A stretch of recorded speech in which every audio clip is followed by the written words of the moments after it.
एक भाई है, वो जहां जाता है, अभी गया था जंतर मंतर में और कहा मानवर काशीराम साहब का मिशन हम चला रहे हैं। और जंतर मंतर में गए और कहा ये पुलिस वाले जो हैं अगर मेरे भाइयों पर लाठी चलाएंगे तो सबसे पहले मुझे लाठी मारनी पड़ेगी। अगर ये लाठी भी चलाए, गोली भी चलाए तो सबसे पहले आपका भाई जा करके उसके सामने खड़ा होने का काम करेगा।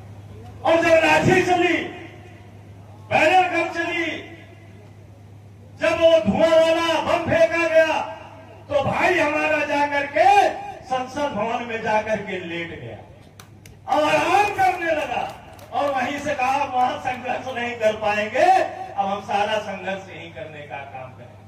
परम पूज्य बाबा साहब ने इसलिए संविधान नहीं लिखा था, परम पूज्य बाबा साहब ने इसलिए संविधान लिखा था कि आज हम कमजोर हैं और जो कमजोर लोग हैं इस संविधान की बदौलत अपनी लड़ाई को लड़ करके हक और अधिकार को पाने का काम करें।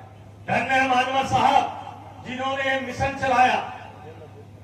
वो कहते हैं मानवर साहब का मिशन चला रहे हैं।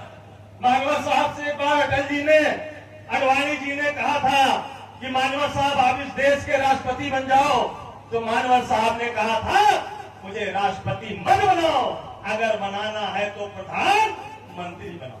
प्रधानमंत्री इसलिए बनाओ कि जब मैं प्रधानमंत्री बनूंगा तो इस भारत देश के सब समाज के दबे कुचले लोगों की लड़ाई लड़ने का काम करूंगा।